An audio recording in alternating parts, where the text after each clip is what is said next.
When you look at history, the last 10 or so years, Alabama, whenever they have struggled, it's been against a quarterback that has played great against them, whether that was Cam Newton, Chad Kelly, Bo Wallace, Trevor Lawrence last year. The times that Alabama have been upset, it's been done because a quarterback has stepped up and had a fantastic game. And so far, Joe Burrow has been unbelievable this year, and I am so excited to see LSU and Joe Burrow take on this Alabama team, because that's going to be two big-time quarterbacks going head-to-head. Top 4 teams in the nation that you'd put in the playoffs right now in order. Who are they? Today, I'll go Alabama number 1, LSU 2, Ohio State 3, Oklahoma 4, and then I would have Clemson just out at number 5. Why would you have the reigning, defending national champions out of the playoff mix if it started today? Is it because you've been talking to Paul Feinbaum?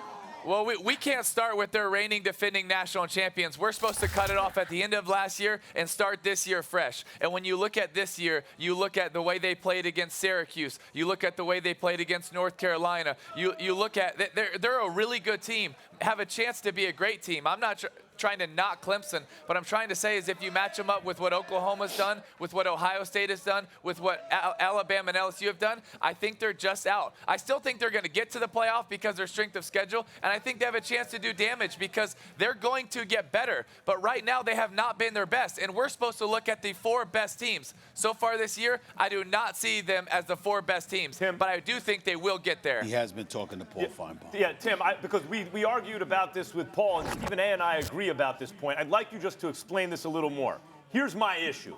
Let's say there are only 3 undefeated teams, and Clemson is one of them. I understand you don't want to incentivize powerhouse schools to make easy schedules if they win the national title, go undefeated, and then get right back. But in college football, it's not just if you win, it's how you win, how you look. But doesn't that undermine competitiveness in another way? Like, the most important thing is to win. And if you won the national title and don't lose, and other teams have lost, how can you deny them the chance to defend? Just make them one of the top 4. Well, because we got to cut off last year at last year. This year's Clemson team is not last year's Clemson team. Ask all the first-round draft picks that are now playing in the NFL. So we can't just say what you did last year counts this year. It's not. It doesn't work that way. It's a new team, a brand-new team, especially a brand-new defense, and they're not executing and clicking the same on offense. So I don't think it's fair or right to look at last year and give them credit this year for what they did last year. A very different team. And then I also think you have to play the eye test of who you believe is best, because they don't all play each other in college football. You can't say, okay, you have to be able to say this. Look at with your eyes and say which team's going to match up, because we won't know based on Clemson's schedule versus Oklahoma's schedule. So you have to be able to do the eye test. It's always been that way, and I don't know how you can fix it unless you add more teams to the playoff. Tim, are we at a point in time right now when you consider the fact that the top 6 or 7 teams in the country are all undefeated? You got to look at Wisconsin. We ain't talking about them enough. You mentioned Oklahoma. There's Clemson. There's obviously Penn State as well. Are we at a point right now where it's time to say, damn it, whoever loses a game, you're out? It ain't no one-loss team that's going to be in the playoff. No. Are we at that point? No, I don't think so, because not all schedules are created equal. You look at the gauntlet that certain teams have to go through, they're going to get to play 3 or 4 top 10 teams. Other teams, like Clemson, you might not get another ranked team on your schedule. So if Clemson loses, it's going to be really hard to show the country and to show us that they're worthy of it. But in Alabama or in LSU, there's a gauntlet in front of them, and that changes everything. So I do think it helps to have a hard schedule, because if you get knocked down, you still have a chance to battle your way back.